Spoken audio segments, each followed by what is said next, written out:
दोस्तों, ईरान से जंग मतलब 5 मोर्चों पर अमेरिका को जंग लड़ना पड़ेगा। आज जिस तरीके से जॉर्डन में अमेरिकी मिलिट्री बेस के ऊपर हमला हुआ, उसने खलबली मचा दी है।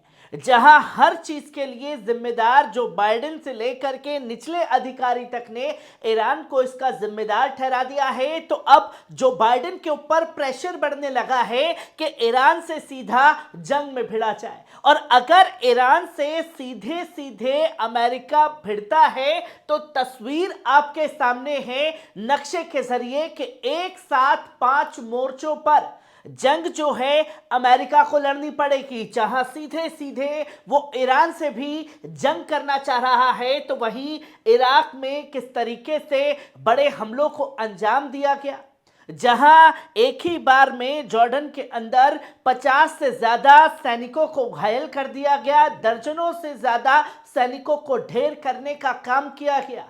अब जब यह हमला इराकी रेजिस्टेंस द्वारा किया गया है, तो कुछ देश में बैठे मुसंगियों को मारे गए अमेरिकी सैनिकों की संख्या हजम नहीं हो रही है, क्योंकि पहली मर्तबा अमेरिकी मिलिट्री बेस पर इतना बड़ा हमला हुआ जिसे कुछ लोग पचा नहीं पा रहे हैं। और जब पचा नहीं पा रहे हैं तो इजरायली अमेरिकी मीडिया की जुबान बोल रहे हैं, तो वहीं सीरिया इराक की मीडिया ने यह साफ तौर पर बताया है कि तकरीबन 50 से ज्यादा सैनिक घायल हैं, जिसमें से 10 सैनिक ऐसे हैं जिनकी हालत नाजुक है। और अगर जिनकी हालत नाजुक है वो सैनिक कल को मर जाते हैं, तो इसकी जानकारी क्या आप लोगों तक पहुंचाई जाएगी, जो कि तस्वीर लगभग साफ है कि अगर ईरान से ये जंग लड़ते हैं तो इराक भी यहां मोर्चा संभाले बैठा है। सीरिया में अलग हमले हो रहे हैं इस्लामिक रेजिस्टेंस के जरिए, लेबनान भी यानी कि हिजबुल्लाह भी सीधा सीधा जंग में है और इजराइल को मुंहतोड़ जवाब दे रहा है। तो वहीं यमन के हमलों को भी नजरअंदाज नहीं किया जा रहा। यमन ने जो कारनामे को अंजाम दिया है उसने खलबली मचाई है, और लाल सागर में जो कदम उठाया उसने इजराइल समेत अमेरिका की भी कमर को तोड़ दिया है। और जब सुबह यह जानकारी दी जाती है कि बड़ा हमला अमेरिकी मिलिट्री बेस पर होता है और अमेरिका की नाजायज औलाद, और खुद जब बाप द्वारा ये कह दिया जाए कि मुझे मारने वाला कोई और नहीं बल्कि ईरान है, तो जो नाजायज औलाद है अमेरिका की इजराइल, वो साफ तौर पर बदला लेने की सोच लेता है। और अंधाधुंध जो है सीरिया के अंदर एयर स्ट्राइक की जाती है, और एयर स्ट्राइक जब की जाती है बम कहीं गिरे, इसे यही बताना है कि भाई हमने आईआरजीसी के ठिकानों को उड़ा दिया, हमने सुबह का बदला ले लिया शाम को, जहां कई कमांडर जो हैं आईआरजीसी के मारे गए। अब ये डंके की चोट पर इजरायली मीडिया और खुद इजरायली मिलिट्री ये दावा करने लगी। महज कुछ ही मिनटों के बाद ये खबर सामने आ जाती है अल जजीरा के कि जहां हमला किया गया है इजराइल द्वारा, ये बता करके आईआरजीसी को उड़ा दिया, उसके कई सैनिक मार दिए, और इतना जो है चीजों को अंजाम दिया गया। वो सब कोरी की कोरी बकवास जो है इजराइल की सामने आती है, क्योंकि जो हमले हो रहे हैं उससे इजराइल अमेरिका पूरी तरीके से अपना मानसिक संतुलन खो चुके हैं। और इस मानसिक संतुलन को खोने के चलते इस कदर अंधे हैं कि हमले में आम सिविलियंस को निशाना बना रहे हैं।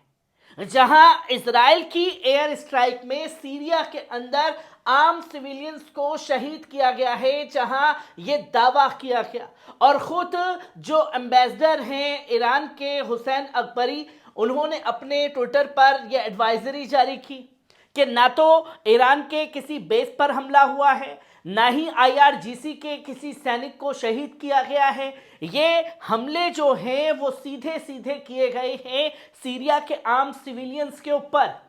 और ये हमला जो किया गया है तकरीबन 1 बजे के आसपास किया गया है सीरिया के समय अनुसार। ये हमला 1 बजे होता है और भारतीय समय अनुसार ये हमला तकरीबन 6:30 बजे के आसपास किया गया, जिसकी जानकारी दी गई और ये बताया गया कि कितना झूठ जो है वो परोसा जा रहा है। तो वहीं ब्लूमबर्ग की रिपोर्ट ने ये बताया कि आज के हमले को लेकर के जो बाइडेन के ऊपर बड़ा प्रेशर है, जहां सीधे तौर पर अधिकारियों का कहना है कि ईरान से आप जंग लड़िए, और ईरान से सीधा जंग लड़ने में हाथ पांव जो हैं जो बाइडेन के फूल चुके हैं। क्योंकि मैंने पहले बताया कि अगर ईरान को इसमें जंग में लाने की कोशिश की जाती है तो कई मोर्चे खुल चुके हैं, कई मोर्चे और खुल जाएंगे, जिसका अंदाजा खुद अमेरिका को भी नहीं होगा। और जब अमेरिका को इसका अंदाजा नहीं होगा तो आप देख सकते हैं कि कोई बड़ा कदम उठाया जाए।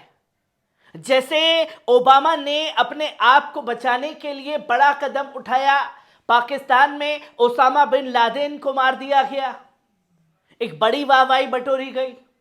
और ट्रंप ने अपने आप को बचाने के लिए जो सैन्य कमांडर हैं कासिम सुलेमानी, उनको शहीद कर दिया जाता है, वाहवाही बटोरने की कोशिश की जाती है। तो ब्लूमबर्ग ने साफ तौर पर कहा है कि जो बाइडेन भी ऐसा कुछ बड़ा कारनामा कर सकते हैं जिसमें ईरान के किसी नेता को या किसी कमांडर को निशाने पर ले सकते हैं।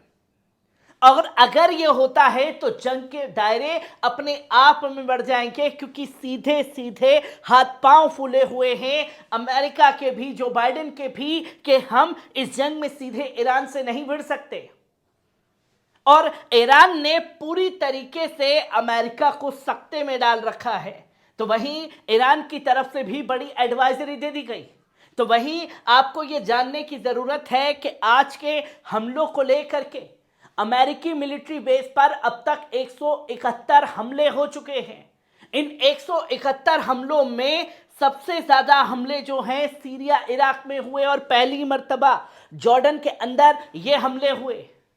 और जॉर्डन के अंदर जब ये हमले हुए तो तस्वीरें लोगों के सामने हैं, और इसमें ये बताया गया कि इन 171 हमलों में जो ड्रोन बरसाए गए हैं इराकी रेजिस्टेंस द्वारा, वो बरसाए गए हैं 122। तो वहीं 107 मिसाइलें जो हैं वो दागी गई हैं, जिसके चलते उन्होंने ये भी बताया कि अल अरकब मिसाइल का भी इसमें इस्तेमाल किया गया है। खतरनाक मिसाइलों से लेकर सुसाइड ड्रोन तक का इस्तेमाल किया गया है अमेरिकी मिलिट्री बेस के ऊपर, जहां सुसाइड ड्रोन ने ही सबसे ज्यादा तबाही अमेरिकी मिलिट्री बेस पर मचाई है। और अगर आज के सैनिकों की संख्या ली जाती है घायल होने की, तो तकरीबन 350 से ज्यादा 17 अक्टूबर से लेकर के अब तक अमेरिकी सैनिक जो हैं वो घायल अवस्था में हैं। किसी का हाथ नहीं है, किसी का पैर नहीं है।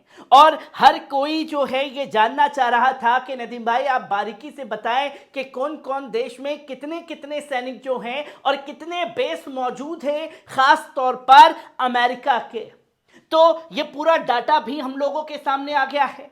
अगर बात की जाए टर्की की, जो बड़ी बड़ी दलीलें देते हैं, हम चेतावनी देते हैं, हम धमकी देते हैं, हम ये कर देंगे, हम वो कर देंगे, वहां भी लोगों को मालूम नहीं होगा वहां भी अमेरिका के 2 बेस मौजूद हैं और तकरीबन 2500 सैनिक जो हैं टर्की में मौजूद हैं। और सबसे ज्यादा अगर बेस की बात की जाए तो सीरिया के अंदर मौजूद है। अमेरिका के तकरीबन 22 बेस मौजूद हैं और इन 22 बेसों में 2000 सैनिक मौजूद हैं। और इसी के बाद अगर बात करते हैं इराक की, तो इराक में तकरीबन 12 बेस हैं और 6000 सैनिक मौजूद हैं। और वहीं इसके साथ सटा हुआ जॉर्डन में महज 2 बेस हैं, रुपाना, जो कि आज हमले में दिखाया गया कि 50 से ज़्यादा सैनिक जो हैं घायल होते हैं और 1 दर्जन से ज़्यादा सैनिक जो हैं वो मारे जाते हैं। 3000 सैनिक वहाँ मौजूद हैं। और ये दावा लगातार किया जाता है सीरिया इराक की मीडिया पर, क्योंकि हकीकत मैं अमेरिका और इजराइल की मीडिया को नहीं मानता, क्योंकि जो चीज़ें वो छुपाते हैं उससे कई सारे सवाल खड़े होते हैं। जहां जॉर्डन में 2 बेस हैं, इराक में 12 बेस, 6000 सैनिक और 2 बेस जॉर्डन में मौजूद 3000 सैनिक हैं, तो वहीं सऊदी अरब में 5 बेस मौजूद हैं, 3000 सैनिक मौजूद हैं।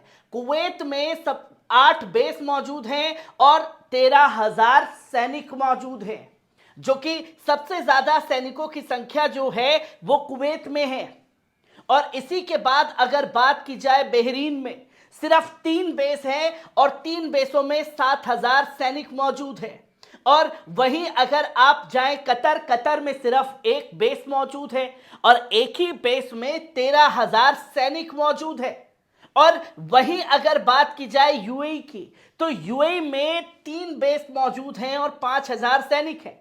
और ओमान में 6 बेस हैं, महज 600 सैनिक मौजूद हैं।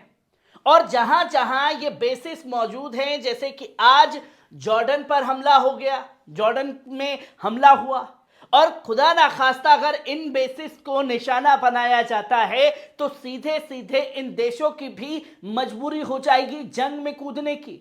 और जब जंग में इनके कूदने की मजबूरी बनेगी तो ये भी चेहरे जो हैं सामने आ जाएंगे कि आखिरकार ये अमेरिका को बचाने के लिए लड़ेंगे या अमेरिका इजराइल द्वारा जो गजा के अंदर नरसंहार किया गया है उसके खिलाफ आकर के अमेरिका और तमाम चीजों को अपने देश से निकालने का काम करेंगे। हर एक पहलू को आपके साथ साझा करता रहूंगा। दीजिए इजाजत, शुक्रिया।